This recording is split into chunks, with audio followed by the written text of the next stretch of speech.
NewsNation political editor Chris Steyerwalt to just talk a little bit more about this. Chris, shortly after the former president's town hall, you've got this tweet by our current president of a video of Mr. Trump's remarks about January 6th, edited next to footage from the riot, because there was the discussion of whether Mr. Trump would pardon some of the protesters if he were to get reelected. How are the American people, including Republican voters, responding to that idea?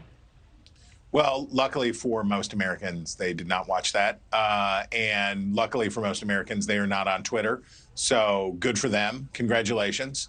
What happened was totally predictable.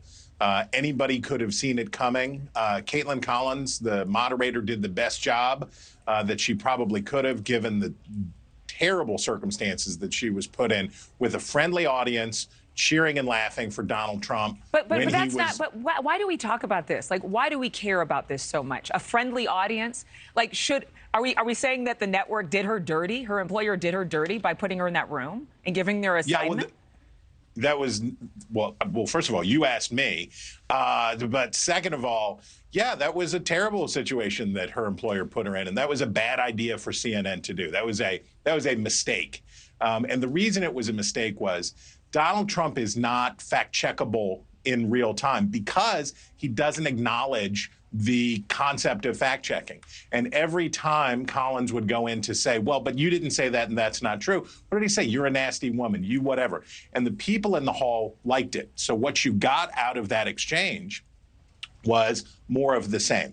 It helped Donald Trump with the Republicans, who are right now make him the most likely person to be the party's nominee again. But as Joe Biden pointed out, happily, gleefully, that it helps Joe Biden in the general election because of the way that Trump conducts himself and the way that he is. So if you like the way politics are going in America, last night was a great intensifier for the way things are. New Hampshire Governor Chris Sununu, a Republican, said that what he took away from Mr. Trump's town hall was that this was going to be trouble for the party. Let's watch. I supported him in 2016. I supported him in 2020. But he's a three-time loser going on to be a four-time loser. And it's not just him that I'm worried about. I'm worried about the U.S. Senate races. I'm worried about the governorships. I'm worried about the ballot that he affects up and down the ticket. I want winners. I want independents back on the team. I want young people to be reinvigorated by what I think is a great Republican conservative product that doesn't get the headlines it deserves because the former president just kind of tries to keep defending himself over the flaws of 2020. I mean, Sununu clearly doesn't like Trump, considered running against him for the candidacy for the GOP party. Is he in the minority? I think he is probably in the majority of Republicans who would rather Donald Trump not be the nominee, but the party can't figure out a way to find Ron DeSantis is getting out to about the 5-yard line, 2-yard line for declaring his presidential candidacy, and he's going to take on Trump. And I'm sure he's going to have to use, certainly the super PAC that's supporting him is starting to use this stuff to try to make the argument to Republicans that Trump's a loser in the general election.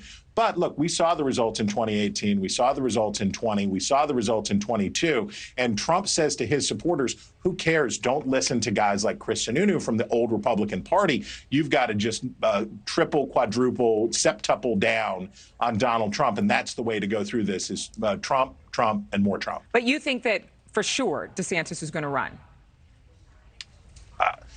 Well, I'm basing it off of what you just said. I would say, well, I just said he's on the 2-yard line.